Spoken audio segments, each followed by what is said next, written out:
Hi guys, welcome to my channel. Bree Cheyenne checking in. If you're welcoming back, then hello, welcome back. And if you're new here, then welcome to my channel where we talk about all things crime, mysterious, and things that are just creepy. So if that sounds like what you like, or if that sounds like something you might like, then hopefully you enjoyed this video and maybe you'll be back for more. Okay, so today's video is definitely going to be a long one. I said my next video was going to be a long one in my last video, but I did also say it was going to be either on the Redhead murders or the Cleveland torso murders. That was a lie, because as I was finishing up the research for the Cleveland torso murders, I came across this one and I was like, I want to do it on this one instead. So finally, it took me forever to finish up the research for this. I'm not even gonna lie. That's why this is gonna be a long video. It's a lot of stuff. So I'm gonna go ahead and stop babbling on and go ahead and get into the video, the actual video for you guys.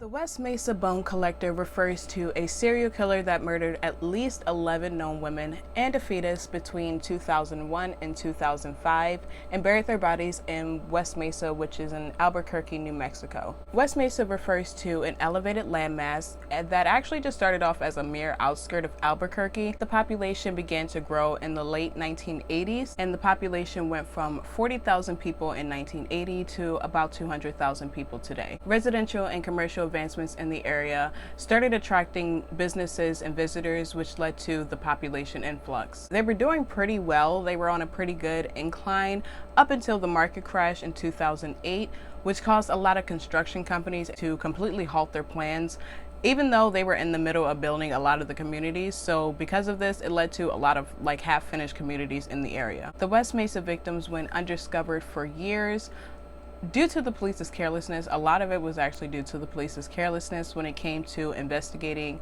these women and their disappearances because of their lifestyle. Some of it was because, yes, it was hard to prove, but a good bit of it was because of the lifestyle that these women lived.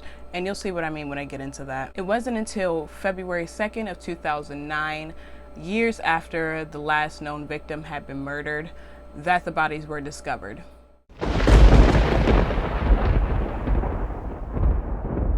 A woman named Christine Ross had just moved into a newly built home in 2008 with her husband and her dog. On February 2nd, 2009, Christine and her husband were taking their dog for a walk, which was something they always did. And the area that they were taking the dog for a walk in was pretty barren due to a real estate company named KB Homes. They were planning on doing a lot of like housing developments for like 100 acres of land. But when the market crashed in 2008, they were also one of the construction companies that completely stopped their business. So area was pretty barren. As they're on this walk, Christine's dog finds an object that's sticking out of the ground. Upon further inspection, Christine and her husband thought that this object appeared to be a human bone. With these suspicions, Christine sent a picture off to her sister, who was a nurse. Eventually, her sister replied, and she did tell them that it was likely a human bone. Knowing this, Christine and her husband decided to call the police, who showed up shortly thereafter. Police did test the bone, and they did confirm it to be human bone. With this knowledge, they set out to try to search the area to find the rest of the body so that they could identify who this person was and also see if an investigation was even necessary. Over 24 detectives began coordinating with medical investigators, volunteers, people of that nature to try to search this area to find the rest of the body. Little did they know what they were about to encounter, y'all. Like I said earlier, because several homes were being prepped for construction but was stopped, a lot of the land and dirt had already been disturbed, which made it difficult for the people searching the area because they couldn't tell whether the land had been disturbed because of the construction or because someone was buried there. Over the next several weeks, they found plenty of bones. In fact, it became apparent to investigators rather quickly that there was more than one body buried. Unfortunately though, due to the construction and animals, the combination of those two, the bones were kind of scattered everywhere, and the end result was really just one giant puzzle that was going to take a lot of time and effort to piece back together everyone's complete skeletons. The police did announce to the public 1 week later that the bones were in fact human bones, and they did also announce that they had identified one of the victims already, a victim that had already been missing for some years now.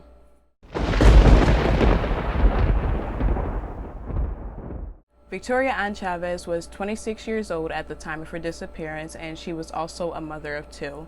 She had been labeled a missing person for 4 years at the time of her identification. Victoria was a sex worker, and she did also struggle with drug abuse, and you'll notice that this was a common theme throughout all of the victims. Like I said, they all pretty much lived the same exact lifestyle. That was it. Because of this did make them high-risk victims, meaning that the lifestyle that they were living made them more prone to being attacked. At the time of her disappearance in 2004, Victoria had been in and out of jail multiple times due to solicitation charges and also drug offenses. She was reported missing by her mother in March of 2005, who at this point, she nor any of Victoria's other loved ones had seen or heard from her in over a year. Because they did report it so late, there wasn't much the police could do.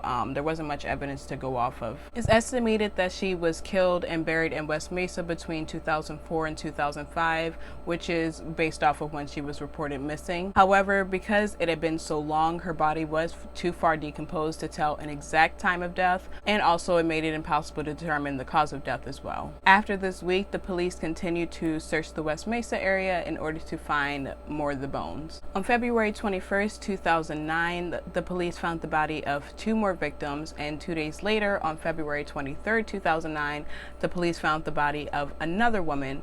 Now, this woman had one detail about her that made her stand out from the rest. She was the woman that was pregnant, and they knew this because they did find a decomposed fetus within her remains. It's estimated that this woman had just entered her 2nd trimester, and testing confirmed that the fetus was conceived about 4 months before this woman was murdered. This detail did allow police to quickly identify who this woman was, and again, it was another victim that had been missing for years. Gina Michelle Valdez was born on August 1st, 1982, which put her in her early 20s around the time of her death. She was referred to as Michelle, her middle name, so when I say Michelle, that's who I'm talking about. Michelle grew up in a pretty close-knit family. She was one of 3 siblings, who she was extremely close to. They were also very close with their parents. Michelle led a pretty good life up until her teenage years, which is when her parents said that's when it became difficult for them to start keeping up with her choices. She became pregnant at a pretty early age, and she gave birth to a daughter, and a few years later she gave birth to a son. Michelle would eventually fall into the wrong crowd, where she went down the path of sex work and drug abuse as well. Despite Michelle's choices, her parents didn't think any less of her. In an interview her mother, Karen Jackson, gave in 2009, she said, "She was a very fun-loving girl. She always had a smile on her face, and she would just brighten up a room with her bubbly personality. Everybody has faults, and hers was drugs. But she was still a human being. She was a good big sister. She always looked out for her sisters. And she was a mom who cared about her kids' accomplishments. Drug addiction certainly wasn't the lifestyle she wanted. She wanted help, but she didn't have money or insurance, so it was very hard for her to get it." Drugs quickly overcame Michelle's life, unfortunately. She started losing that close-knit relationship she had with her family. She would start disappearing and then reappearing only to ask them for financial help.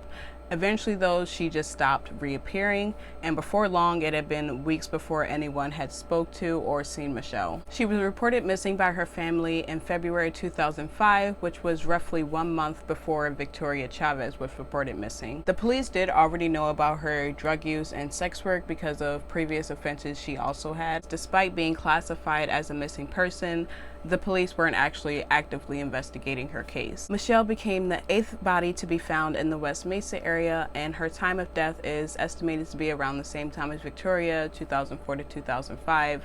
Again, body was too far decomposed to give an exact estimate. Michelle and Victoria were kind of familiar with each other. Despite that, and also that they lived the same lifestyle, there really wasn't much else connecting these victims. However, their lifestyles did at least give investigators some place to start with their investigation. In a press conference on February 25th, 2009, the Albuquerque police chief, Ray Schultz, said that the West Mesa crime scene was one of the biggest crime scenes in Albuquerque's history, which he later amended to say that it was the biggest crime scene in Albuquerque's history. This put a lot of fear in the residents' minds, which is not surprising, so the police chief did try to later ease everyone's fear by saying that since all the remains are old, it means that there was no active serial killer killer currently preying on people. That didn't do much to ease the minds of the sex workers in the area though, who had already been complaining to police for years about the growing list of them that were just going missing.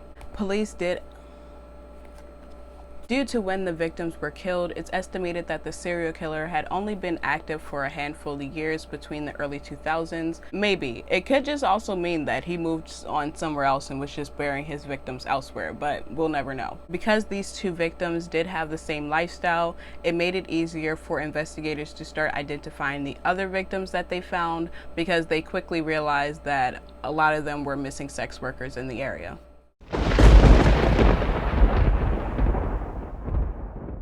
Cinnamon Elks' mother, Diana, described her as perfect a child as any parent could want. It wasn't until her teenage years that she started experimenting with drugs, and things only went downhill from there. She had 2 children of her own that she loved very dearly, but she was unable to care for them due to her drug abuse. She was arrested 19 times for solicitation, which resulted in 12 convictions, and she was also arrested 14 times for drug-related offenses, which resulted in 5 more convictions. It wasn't until after her arrest in July of 2004 that she fell off the radar and people didn't really hear from her much again. Like the other victims, she also would often come to her family asking them for financial help, disappearing and reappearing. Same thing as the other victims as well, she just stopped appearing. Her family grew suspicious rather quickly, and they reported her missing in August of 2004. Despite whatever Cinnamon was going through, she always made sure to call her mother on her birthday. So when she didn't do that, her family was like, nah, something's up. So that's when they reported her missing. The sad part about this one is when her mother went to report her missing, the police told her that as an adult, Cinnamon has the right to cut off contact with anyone anytime she wants, which they are right. And they also did tell her that she couldn't even prove that Cinnamon was missing, which was also right. It's like, I can understand how they were thinking that in the time. It's just more so in hindsight, looking back now that I know like she was actually a missing person. It's like, damn, they could have done some. Because of this, months passed before an official police report was filed, but by that time, again, too much time had passed for investigators to make really any significant advancements in her case. During this time, Cinnamon's family did submit her dental records to the police just in case they would ever need them to identify her body. Unfortunately, that did become a reality for her family 4 years later, when Cinnamon was the 12th victim to be discovered in February 2009 in West Mesa. And it was her dental records that her family submitted that allowed the police to positively identify her. She was identified as the oldest victim, being 32 years old at the time of her death. After Cinnamon's identification, her mother Diana went on to tell the police in public that Cinnamon was familiar and knew the other 2 victims. Unfortunately, this was quickly overshadowed by the fact that the police had announced they identified another victim, again, a woman that ran in the same social circle as the others.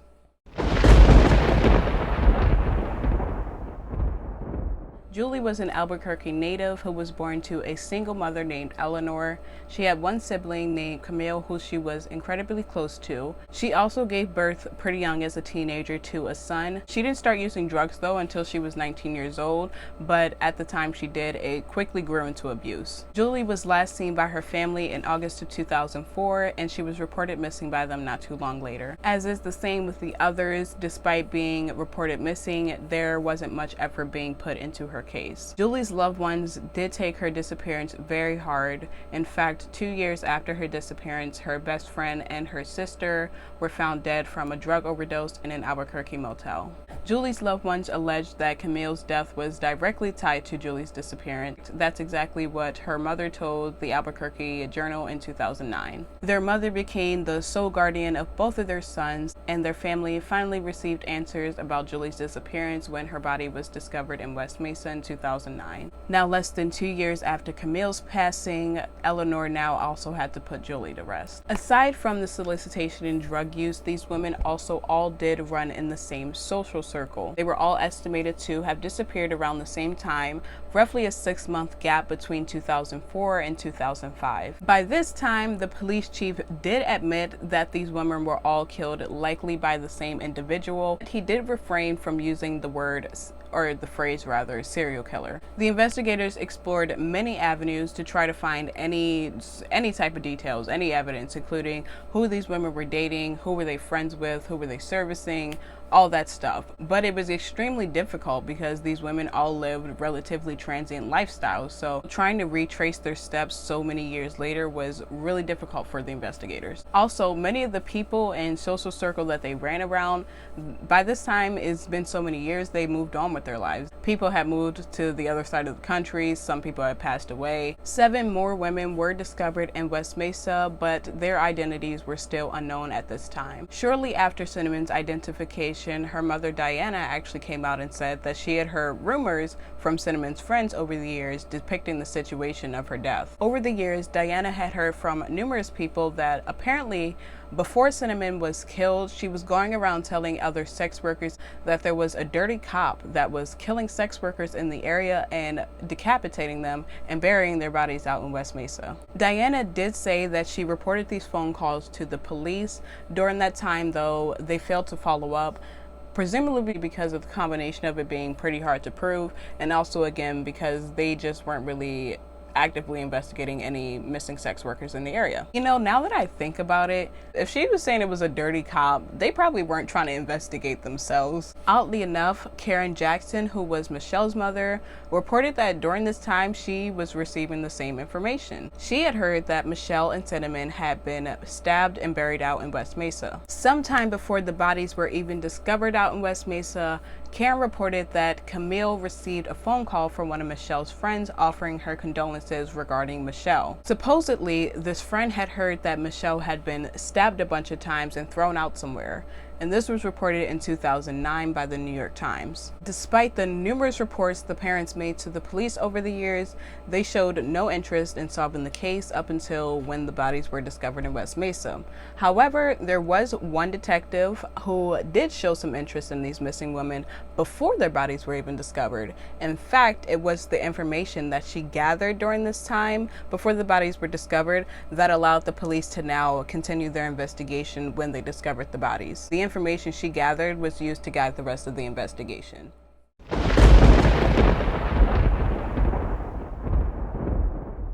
Ida Lopez grew up in the Albuquerque region of New Mexico, and she was inspired by her grandfather to become a police officer.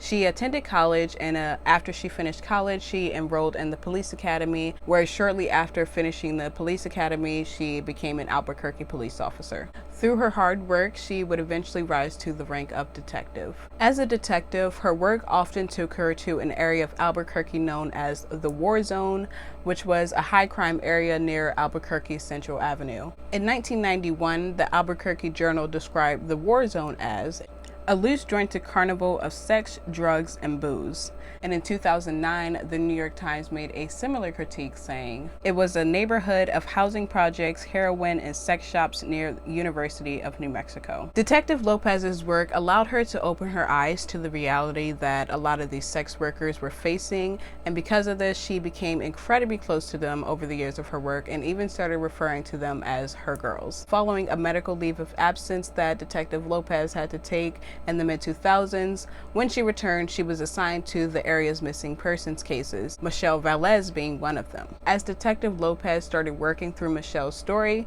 she realized that her disappearance was eerily similar to a lot of other women in the area.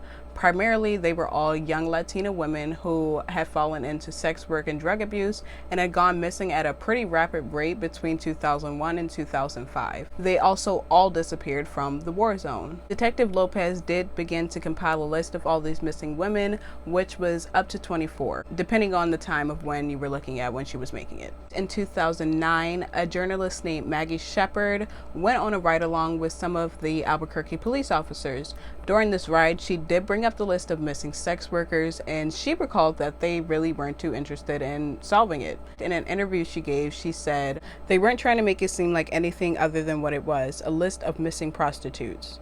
Despite that, Maggie did publish an article about the then 16 missing women. At the time, Detective Lopez's list did only have 16 women, and this was the first time any public mention was made of these women's disappearance. The family did try reaching out to larger publications to publish the story, but they weren't interested because there was really nothing wow about the case. I mean, at this time, no one knew that all these women were connected. If they would have known like it was a serial killer, they would have jumped right on it. But all they were thinking is like, okay, you have a missing sex worker, and it's like they were like, there's nothing jumping out here for us to like write a story about this. So they just weren't interested. As detectives began identifying the bodies, they realized that all of the women, except for 2 of them, were all women that were on Detective Lopez's list. The only reason the 2 weren't on there is because one wasn't from the area, and the other one, well, I don't want to spoil that one, but we'll get to why the second one wasn't on there either. But other than those 2, she had it down smack. She was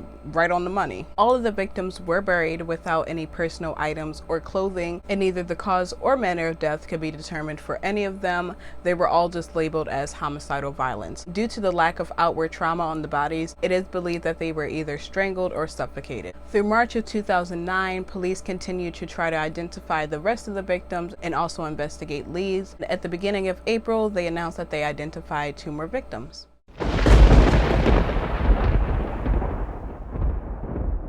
Veronica Romero was born on June 19, 1976, which made her 28 years old at the time of her disappearance.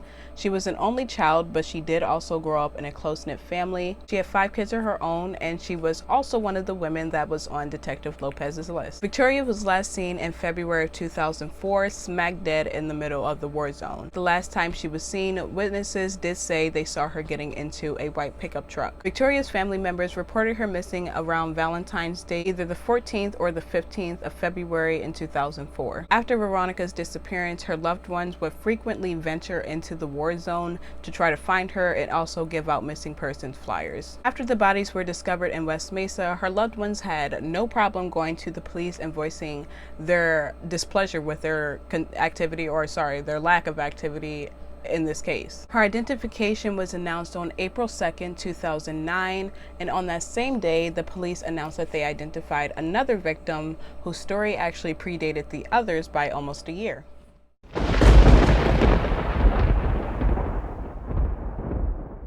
Monica was born on June 20th, 1981, making her about 21 at the time of her disappearance. She was born in Albuquerque to the parents of Gabriel and Isabel. She had 1 sibling, but she did also have a pretty close, large extended family. She gave birth at an early age to a son named Michael, and eventually started to go down the wrong path a few years later, where she was believed to have some ties to some local gangs. She only had 1 conviction for solicitation, but at that time, the police did note that she lived a high-risk lifestyle. She was last seen on May 11, 2003, and was reported not too long after, about 2 weeks after her disappearance. The difference with her case, though, is that it was assigned to the Bernalillo County Sheriff's Department, which was the overhead police agency.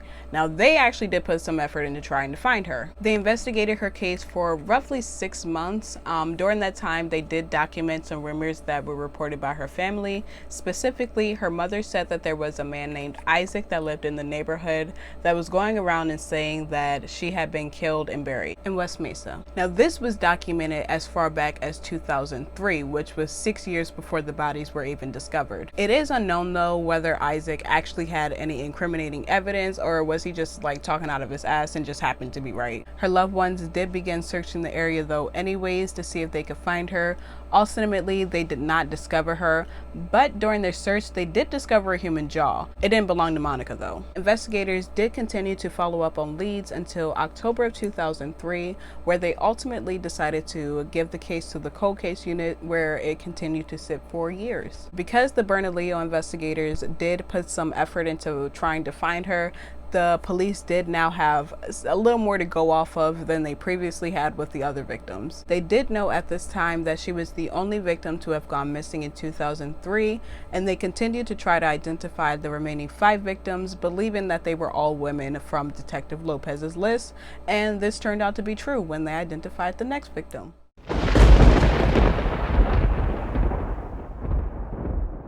Doreen was born in Albuquerque on August 31st, 1976 to her parents David and Dorothy. She also had children at a pretty early age. She gave birth to 2 daughters named Destiny and Mercedes. In comparison to the other victims though, she actually lived a pretty low risk lifestyle.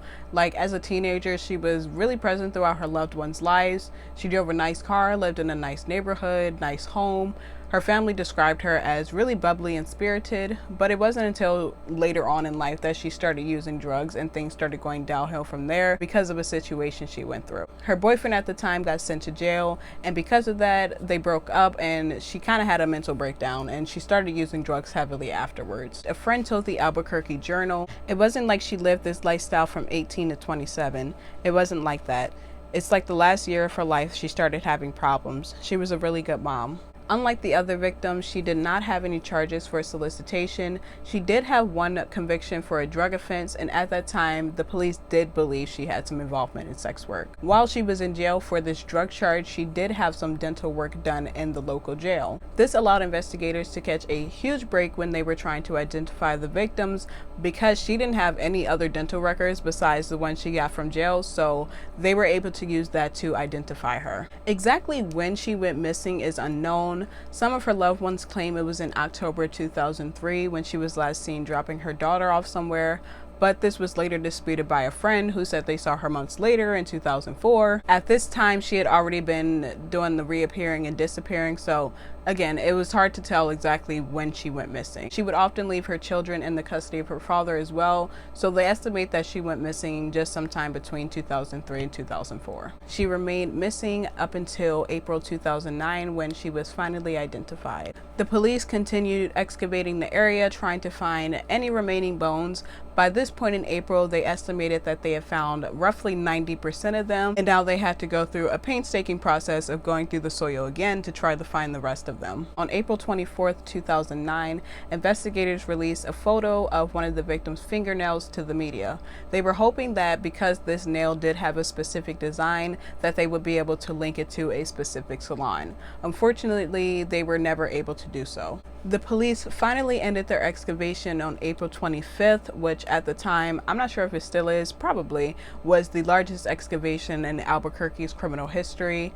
On that same day, the case was featured on America's Most Wanted, but the police didn't receive any really relevant or helpful tips or information because of that. By this point, investigators did have a list of suspects that they wanted to look into, primarily being men that had a history of violence against women or any men that had been involved in similar crimes. They wanted to begin looking at these suspects' timelines to see if any of their timelines fit with when any of the victims went missing. By the end of April 2009, 7 of the victims had been identified and 4 still remain unidentified.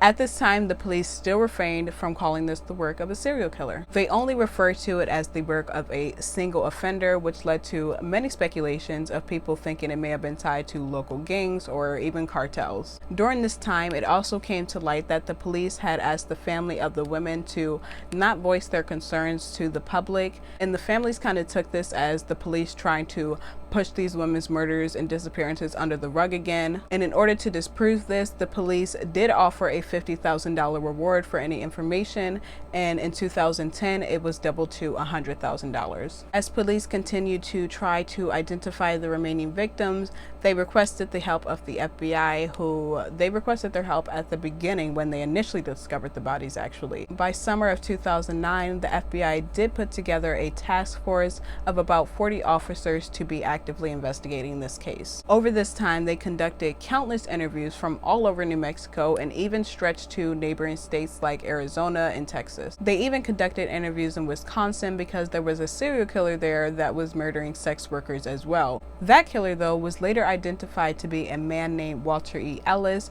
and he isn't believed to have any involvement in these cases. Months passed without any update from the police about this investigation, presumably because they didn't have anything to go off of.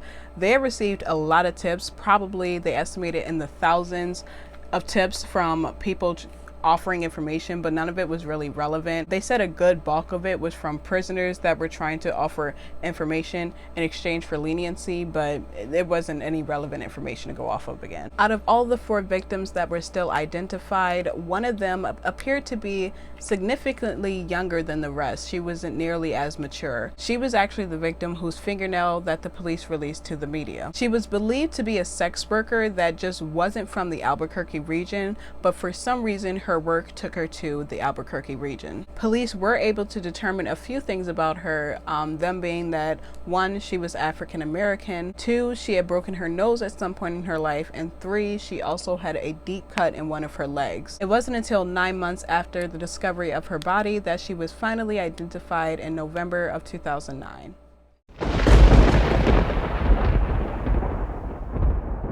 Syllania Edwards was born on November 26, 1987 in Harris County, Texas.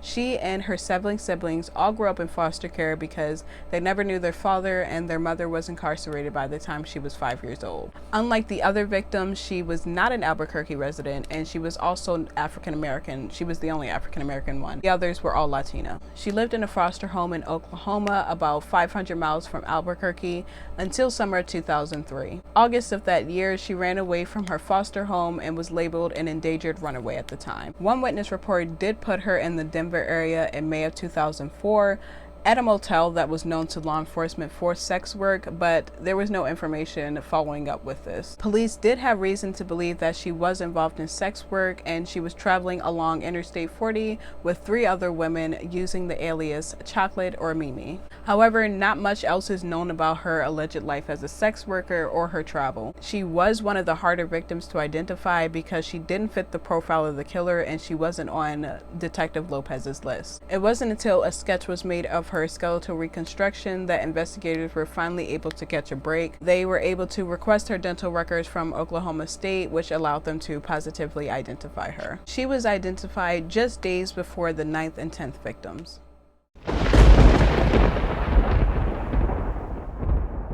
Virginia Cloven was born on August 7, 1981, in a small town on the southern outskirts of Albuquerque named Los Chavez, where she grew up in a trailer with her family. Her father, Robert Cloven, recounted in an interview in 2015 with the Albuquerque Journal, saying, "She was a really humorous girl. She would take everything in stride. She would try to lie to you and then come in and tell you the truth anyways 2 minutes later. The teachers wanted to adopt her." Tragedy struck when Virginia was in high school when one of her brothers was shot and killed. Virginia started having a very hard time dealing with that. A few days later, she ran away from home, and one of her brothers also did as well. Virginia started living with her boyfriend in Albuquerque, but tragedy struck again when he was hit by a car and later became comatose. Now at 17, Virginia was broke and homeless, living on the streets right in the war zone. She cut all the ties she had with her family and continued down the path of sex work and drug abuse. Over the year, her family did receive numerous phone calls from her, but she had been in and out of jail due to multiple offenses. In June of 2004, Virginia called her family to tell them about a new boyfriend she had. In fact, she told them that they were planning on getting married. Her family did say that she sounded really excited about it. Unfortunately, that was the last time anyone spoke to Virginia, and she was never seen or heard from again. She was reported missing by her family in October of 2004 and again remained a missing person up until 2009.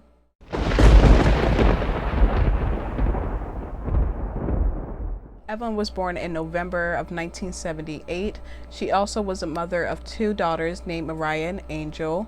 Her family described her as a good cook, a caring mother, and someone who loved the outdoors. The notable difference about her disappearance is that she was not alone. In March of 2004, 25-year-old Evelyn left a family gathering with her 15-year-old cousin Jamie. They were headed to a park that was right at the edge of the war zone. It's unknown whether they even made it to their destination because neither one of them ever returned again, not even the 15-year-old cousin whose lifestyle didn't resemble the other victims. Jamie was born in September of 1988, also in the Albuquerque region, and she's believed to honestly have just been in the wrong place at the wrong time. Like I mentioned earlier, there was one victim who didn't have the same lifestyle as the others. This is the victim that I was talking about. She had only ever disappeared on one occasion prior to this, where she ran away to stay with her father. The 2 were expected to have been gone for about an hour, but when they never returned, their family reported them missing on April 3rd, 2004.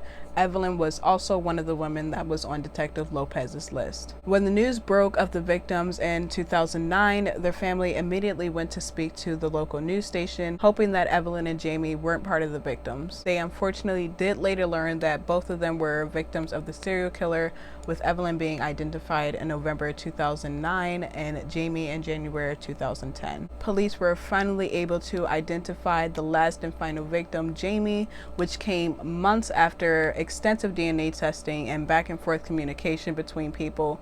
But after all that, they were finally able to identify her. And her identification came nearly 1 year after the first victim was discovered in West Mesa in 2009.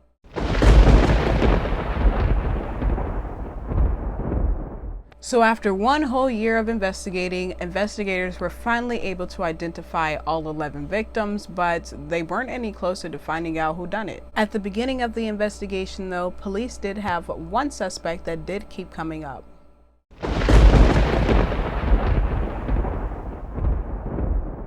Fred Reynolds was an Albuquerque native that would eventually move out of Albuquerque but then return to Albuquerque. He did struggle with drug and alcohol addiction but eventually became sober when he joined AA when he returned to Albuquerque. He actually didn't even become a person of interest though until months after his death, where he died in 2009, nearly 1 month before the bodies were discovered. His name did keep coming up because he did have some links to the victims that were found. For years he worked as a pimp in the Albuquerque area, but he would later go on to own his own escort company. He was also questioned by police numerous times on solicitation related offenses, which resulted in 2 arrests, one in 1998 and another in 2001. He was believed to have ties to 2 of the victims, Doreen and Victoria, and also another woman named Victoria. Her name was Victoria Reed, who was also a sex worker that went missing in June of 2006, who is believed to may have been tied to this killing spree. Maybe. Fred did have nude photographs of at least one of the victims, which is believed to have been used for his personal business. Police did also find other photographs of sex workers in January 2009. However, police never identified who any of these women were or if any of them were any of the victims. As recently as October 2008, Fred had been trying to track down the victims. Fred had been attempting to track down these women through their friends and family. The friends and family did say that he actually seemed genuinely concerned trying to find these women. Friend Doreen said in an interview basically that he seemed genuinely concerned. He said that he had been an heroin addict himself and that he wanted to help these women. Fred was quickly cleared as a suspect, and that police don't believe that he had any involvement in the case. Investigators only had numerous rumors to go off of, including 2 women that called them to report Julie missing months after she was actually already reported missing. These 2 women said that they were cousins of Julie, but that was later proven to be false. In order to learn a little bit more about the crime scene, investigators turned to satellite images that were taken around the time that the victims would have been buried. With these satellite images, investigators were able to determine that an individual had been making trips back and forth out to that area long before housing developments were actually even started. They were able to determine that in the early 2000s, the area was virtually untouched, but by January 2004, which is when at least one of the victims were missing, they were able to see that tire tracks had been made into that area. Specifically, this person had created a small personal driving path that they could get to easily from a nearby road. That's so creepy. When they looked at the next satellite images in March of 2004, the tire tracks had been even more pronounced, which alluded to the fact that the serial killer had been there multiple times. Satellite images were tracked up until 2006 when the last victim was buried. Again, like I mentioned earlier, it could just be that he started dumping the bodies somewhere else. Again, it could also be that he just stopped. We don't know. Not only were investigators able to see the tire tracks in the satellite images, they were also able to see where the bodies had been dug up, where the land had been disturbed. These tire tracks did lead investigators to a possible suspect because they led right to a mobile home that was about 2 miles away from where the bodies were buried.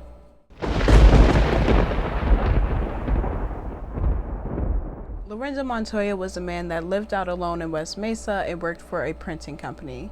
3 years prior to the discovery of the bodies, the police did respond to a situation at Lorenzo's trailer. A 39-year-old sex worker named Sharika Hill was corresponding with Lorenzo online. She did make most of her appointments online, and she arranged to meet Lorenzo on December 17th, 2006. On December 17th, she did make sure to tell Frederick, who was her pimp and also her boyfriend, where she was headed. Frederick then drove Sharika up to Lorenzo's trailer where he waited for her parked down the street. Over an hour had passed before Sharika had returned, and it seemed that there was really no sign that she was going to, so Frederick went up to Lorenzo's trailer to see what was going on. The exact events of what happened here are disputed, so I'm gonna just give the gist of it. Frederick goes up to Lorenzo's trailer, and at some point he discovers that Sharika is no longer living. Likely that as he was approaching Lorenzo's trailer, he discovered Lorenzo attempting to put Sharika in his car. She had been tied up, taped up. Some altercation ensued between Frederick and Lorenzo, which resulted in Frederick shooting and killing Lorenzo. The police did arrive at the trailer not too long later, and Frederick claimed he killed Lorenzo in self-defense. It was noted by police that Lorenzo did have sex with Sharika, strangled her, killed her, duct tape tied her body up, and was attempting to dispose of her remains. Almost immediately, police suspected that this was not his first rodeo because it was too methodical. Like within an hour, he had already had sex with her, killed her, taped her up, and already had a plan to get rid of her. Like he ain't even have to think about it. After this incident, police continued to look into his background, and little did they know what they were about to find. He had numerous arrests related to solicitation charges. In 1998, he solicited an undercover detective and was let off with a slap on the wrist. The following year, in 1999, he was spotted by police attempting to pick up another sex worker.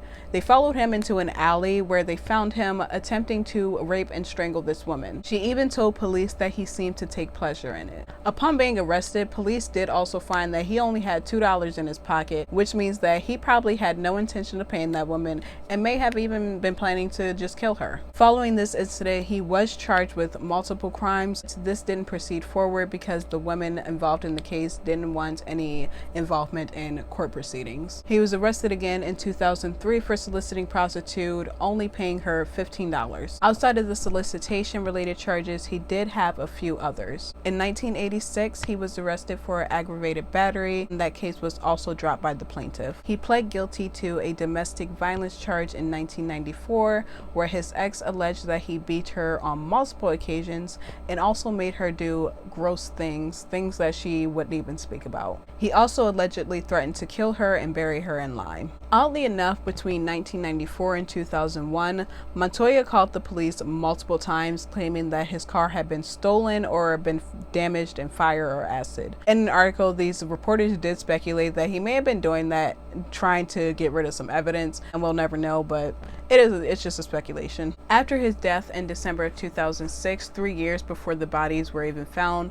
police did suspect that he did have some involvement in other crimes, but they weren't able to directly tie him to anything until the victims were found. Well, they didn't directly tie him to the West Mesa crimes, but they didn't know exactly what he might have been involved in. Now they had something to possibly link him to. After his death, many of his possessions were kept in storage, a lot of them being tapes he had with local sex workers. Y'all, oh my God, I just thought about this video and it literally gives me chills. Like, I'm gonna put this clip in for you guys and you're gonna see this video was taken apparently after Montoya had just finished having sex with a sex worker, and you'll see, you can't see anything, it's pointing towards the wall, but just listen.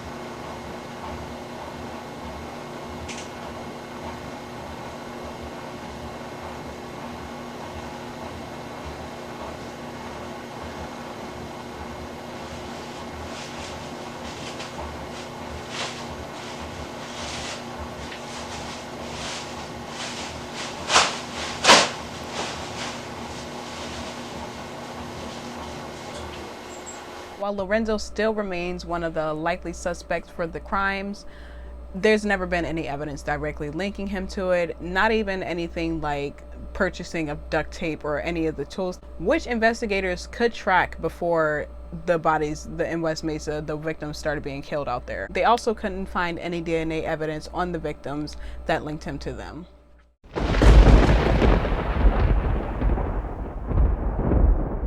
A year and a half after the victims were found, the police did a raid on a home in Joplin, Missouri.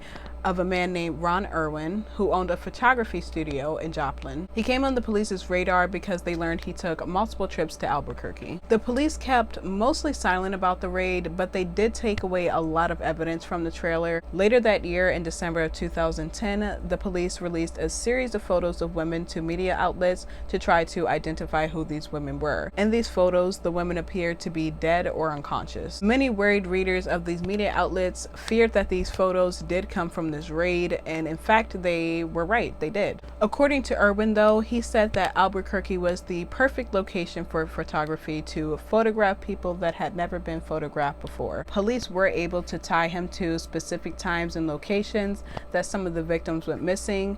They also learned that he stopped making trips to Albuquerque in September 2006, which was right around when the last victim was buried. However, this isn't believed to be anything more than just a coincidence. Despite the links that they did have for some of the victims, in the year that police spent investigating Ron Irwin, they weren't able to find any incriminating evidence. In fact, they found exculpatory evidence. He was miles away in Missouri during the time that some of these women were killed. He was also very helpful to police and fully cooperated with them and the FBI's investigation. He even flew down to take a lie detector test. He was officially removed as a suspect in 2011, and it's unclear how he even initially became a suspect, besides the fact that he made trips to Albuquerque. But you know, like, I'm sure he ain't the only person making trips to Albuquerque. So besides that, it's unsure how he became a suspect. And he did say that these allegations nearly ruined his life. And a happy ending regarding the photographs.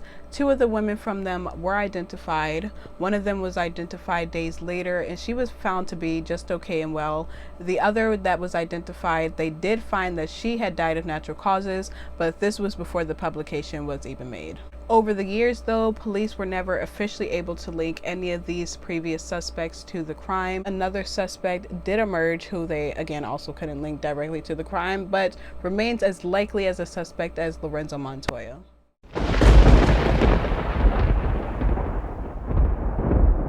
Joseph Blea came on the police's radar just a few days after the discovery of the bodies because of a tip they received from his ex-wife, actually. Joseph's ex-wife told police that he would frequently dump garbage in the West Mesa area and that he was also frequently serviced by sex workers. She also said that he had a deep and profound hatred for them. When police discovered one of the victims, they found a plant that still had the ID tag on it. They were able to track the ID tag to a local nursery where they discovered that Joseph Blea was actually a local customer and even specifically bought that plant on a few occasions between 2003 and 2005. Joseph also had a long history of run-ins with law enforcement, some speculating even up to 100 or even more arrests, which is crazy. These run-ins included multiple arrests in the 70s where he was arrested for breaking into women's homes and stealing their things, specifically their underwear. After this, he was sentenced to probation under the condition that he complete mental health evaluations. He would land himself in jail a few years later in 1981, where he pled guilty to aggravated assault, but he was charged with third-degree criminal sexual penetration. Both of his exes also alleged that he was extremely abusive to them. In 1997, he was charged with battery, and in 2008, he was charged with inflicting bodily harm on a household member with a deadly weapon. Both of his wives also said that he would frequently leave home at night under the guise that he was doing some work, but they knew that he wasn't going out there to do work that late at night. They both said that Joseph had a tendency to collect items from sex workers. On one instance, his daughter came upon a bunch of women's underwear in the shed, and it's unknown exactly how Joseph even came into possession of these underwear. With this information, police did begin trailing him, and they discovered that he frequently made trips into the war zone. Oddly enough, they noted that he never actually approached the sex workers. In fact, he would just sit there and watch them. On one occasion, he watched them for at least over an hour. Investigators began questioning sex workers in the area to try to find out any information regarding Joseph. Some knew him, some didn't. One specifically said that she went back to his house with him, where he unsuccessfully attempted to tie her up. She was fortunately able to escape, and when she did, she told her friends to avoid him. Upon his arrest in 2008, he was was required by what's called Katie's Law to submit his DNA to investigators. Years later, that test actually came back positive for at least one case and a potential for multiple others. In 1998, a 13-year-old girl that lived near McKinley High School in Albuquerque came home to a masked intruder inside of her house. She was then sexually assaulted and the masked intruder was able to escape. The case went unsolved for years up until this positive DNA match came back. This masked intruder did go on to sexually assault multiple other young girls in the area and earned himself the name the mid-school molester. On January 13th, 2009, a detective named Sally Dyer was informed of this positive DNA match and also was informed that it matched that of a sex worker that was murdered in Albuquerque in 1985. At the time that they learned this, the investigators decided not to make an arrest because they still were investigating him for the West Mesa murders. He was ultimately convicted of the 1988 assault and also multiple others, and was sentenced to 90 years in prison in 2015. While incarcerated, a cellmate of Blea did tell investigators that Blea told him that he knew at least one of the West Mesa victims and had even paid her for sex. Allegedly, he also said that when she attempted to rob him, he struck her on her head. Again, the cellmate did tell investigators this, but when Blea was questioned, he denied any involvement in the case, of course, and police don't have enough evidence to officially link him to the crime. He did that shit. He guilty as fuck. In addition to the West Mesa victims, it is believed that the serial killer did attack and kill other victims in the area who also went missing under suspicious circumstances, some of them being before, some of them being after the timeline of the West Mesa victims.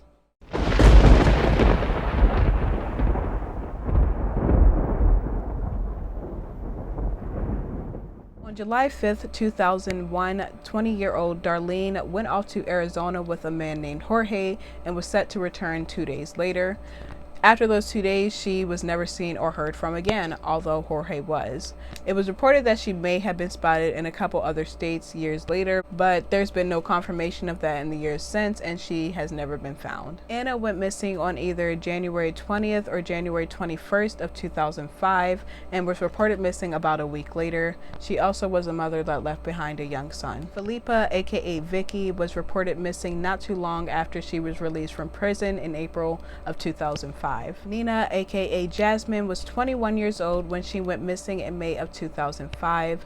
She was reported missing by her mother not too long later, who even tried to hire a private detective to find her, but she was unsuccessful. Chantel was 29 years old when she was reported missing in March of 2006. She went missing kinda without anyone really noticing, and very little is actually known about her disappearance. She leaves behind a daughter whose grandchildren will really never know much about their grandmother. Leah became addicted to heroin shortly after struggling with being raped by a former friend in high school.